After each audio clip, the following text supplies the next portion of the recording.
All right, let's jump into another deep dive. Today we're focusing on Deeproute AI. Deeproute AI. Yeah, a Chinese autonomous driving startup. Okay. It's been kind of popping up on our radar. And the source for this deep dive is an article from November 23rd, 2024 Okay. from SpySat News.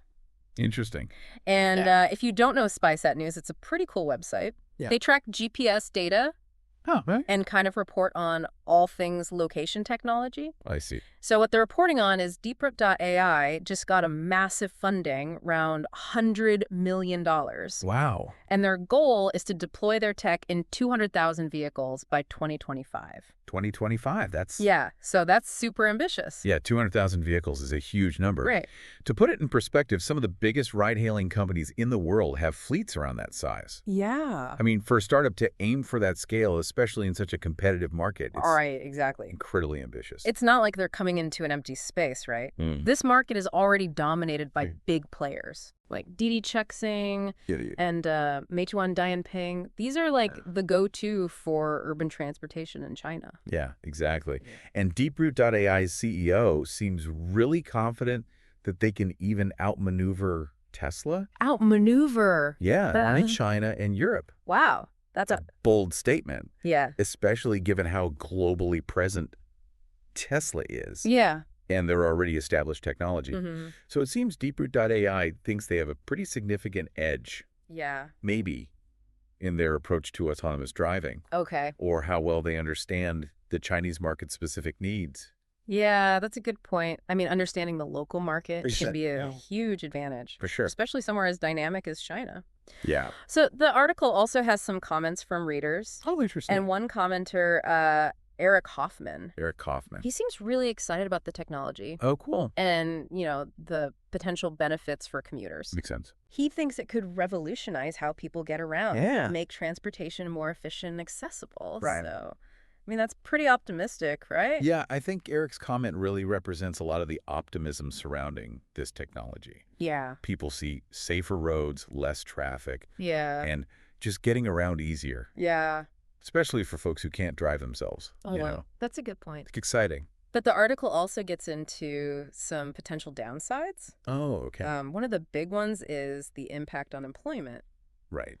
You know, widespread job displacement for all the human drivers out there. Yeah. Something to think about. Yeah, especially because ride-hailing companies in China employ a lot of people. So many people. It's a major source of income for a lot of folks. Exactly. So if autonomous vehicles take over, it could lead to some really big job losses. Yeah. And not just drivers. Right. Think about the mechanics, Yeah. the dispatchers, all the other folks connected to the industry. It's a whole ecosystem. Exactly. So that raises the question, how does society adapt to such a big shift? That's the big question. Right. Yeah. What happens to the people who lose those jobs?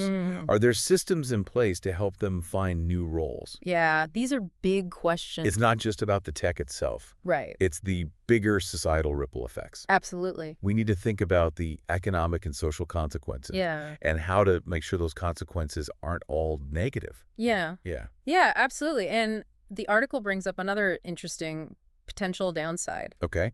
Increased social isolation. Oh, interesting. Yeah, as people spend more and more time in their autonomous vehicles, just kind of cocooned in their own little digital bubbles. Right. It makes you think about how social interactions might change. Totally. Like, think about your commute now. Okay. Maybe you chat with the driver. Yeah. Or share a ride with a colleague. Or just observe the city around you. Right. But in an autonomous vehicle, you're more likely to just be on your phone. Yeah, head down on your phone. Or working. Yeah. Or watching something. Yeah, that's a good point. It could really change how we experience our cities and interact with each other. Yeah, it's like a whole different way of moving through the world. Exactly. And that leads us to another point the article brings up. Urban planning. Huh. That's a good one. How would our cities need to change in a future dominated by autonomous vehicles? Right. They talk about the possibility of, you know, repurposing parking spaces. Oh, wow. Redesigning public transportation routes. Interesting. Maybe even totally rethinking how we use urban space. Like, yeah, imagine parking garages turning into vertical farms. Wow. Or community centers. That would be amazing. Streets designed for pedestrians and the autonomous vehicles. That's a cool idea. And public transportation becomes like this seamless network of on-demand driverless shuttles. Wow, that's a pretty futuristic vision. Right. Yeah, but we also have to think about potential downsides there too. Right. What if it makes congestion worse? Oh, yeah, that's a good point. You know, if everyone's taking individual rides instead of sharing? Mm-hmm. And what about the infrastructure needed to support all these vehicles? Yeah, that's a huge consideration. It's not just the cars themselves. Right. It's the charging stations, Yeah. the traffic management systems, the data networks, The whole 9 yards. all the stuff that makes it work. It's a huge system. Definitely a complex issue. Yeah. Lots of moving parts. Absolutely. And it'll take a lot of collaboration to figure it out. Yeah. Policymakers, tech companies, urban planners, even citizens. It's a group effort for sure. Absolutely. And the SpySat news article highlights another reader comment. This one's from Jordan. Okay, Jordan. Yeah, and Jordan brings up a really important perspective. Oh, cool. They believe that the Chinese government's regulations could actually ensure that companies like Deeproute AI Yeah. prioritize the social good Interesting. alongside their technological advancements. So they think the regulations could actually be a good thing. Yeah, that's their take. That's something to think about. Right. Yeah, because China has a history of being very involved in shaping its tech landscape. Yeah, for sure. It's possible those regulations could be used to address some of the potential negatives we've been talking about. Yeah. Like maybe they mandate job retraining programs. Oh, that's a good idea. Or set strict standards for data privacy in these vehicles. Right. Or make sure pedestrian safety and public transportation are central to urban planning. So it's not necessarily a choice between unchecked tech progress and societal well-being. Right. It could be a both-hand situation where regulation and planning help steer things in a more beneficial direction. It's about finding that balance. Yeah, and acknowledging both the amazing possibilities and the potential challenges. The good and the bad. Exactly. We have to look at the whole picture. We've covered a lot of ground already, and we're just getting started. Wow, yeah, this is a lot. We've talked about the good and bad of autonomous driving, the impacts on jobs, social interaction, and the future of our cities. Pretty big stuff. Yeah, it's a lot to think about. Definitely. And next, we're going to dive even deeper into the technical side of what Deeproute AI is doing. Cool. And see what sets them apart. I'm interested to hear more about their tech. Yeah, it was pretty fascinating. I bet. So stay tuned for that. All right, I'm ready. Okay, so we've talked about the big picture stuff. I got potential impact. But let's zoom in a little bit. Okay. What's Deeproute AI actually doing that's different? Right, getting into the specifics. Yeah, exactly. So this is where it gets really interesting. Okay, I'm listening. Remember we mentioned level 4 autonomy? Yeah, I think so. That's Deeproute AI's main focus. Okay. It means their vehicles can pretty much handle all the driving. Okay. In most situations. On their own. Yeah, within a specific area at least. So no human needed? Nope. That's pretty advanced? Nope. Yeah, it's basically like having a personal chauffeur, but one that can handle crazy city traffic and make split-second decisions. And it's always learning, right? Exactly, learning from every mile driven. So that makes sense, but aren't other companies working on that level 4 stuff too? Yeah, definitely. So what makes Deeproute AI stand out? Well, one key difference is their sensor technology. Okay. Most autonomous vehicles rely heavily on LiDAR. LiDAR, yeah. Which uses lasers to map the surroundings. Right, like a 3D map. Yep. Okay, so what's Deeproute AI doing differently? They're going with a more camera-centric approach. Camera-centric? Yeah. Interesting. So they're combining high-resolution cameras with really sophisticated algorithms and AI. To basically see the environment like we do? Yeah, pretty much. That's a cool approach. So instead of just lasers, they're teaching their vehicles to actually see the world using cameras. So why is that such a big deal? Well, for one, cameras are way cheaper than LiDAR. Oh, that makes sense. Which could give Deeproute AI a price advantage. Yeah, got to keep costs down. Plus, cameras capture more detail. Like what kind of detail? Color, texture, things like that. Oh, interesting. Which can help the AI make better decisions. It's like they're trying to mimic human vision. Right. But with the power of AI. Exactly. It's a really smart strategy. And it seems to be working. Really? The SpySat article says they've already logged millions of miles in testing. Millions of miles. Wow. Yeah, driving on real streets. Oh, wow. Dealing with traffic, bad weather, even that crazy Chinese traffic. That's intense. Their AI is constantly learning and getting better. That's impressive. Yeah, it's becoming more and more adaptable to unexpected things. Okay, that's all really cool. But what about safety? The big question. Can we really trust these vehicles to make the right call every time? It's a valid concern. Especially with a technology this new. Deeproute AI knows this is a major thing. They keep saying safety is their top priority. Okay, good to hear. Their vehicles go through tons of testing. They're always refining the algorithms to avoid accidents. Right. And they're working on ways to build trust with passengers. Interesting. How so? By having systems that explain what the car is doing and why. Oh, so it's not just about building the tech itself. Right. It's about making people comfortable with it. Yeah, building that confidence. Totally, because handing over control to a machine is... It's a big step. It's a huge step. Definitely not something everyone's comfortable with right away. It'll be interesting to see how people adapt. Yeah, it's a gradual process. It'll take time to change perceptions. For sure. It's like we're on the verge of a whole new era of transportation. Yeah. Where the line between driver and passenger gets blurry. That's a good way to put it. But it's also super complex. Oh, yeah. We have to think about the tech, the infrastructure, regulations, the social implications, all of it. It's a lot to juggle. But it's exciting too, right? Yeah, absolutely. The decisions we make now will have huge consequences. Yeah, they'll shape the future of transportation. For a long time to come. The article also mentions how autonomous driving could actually improve road safety. Oh, interesting.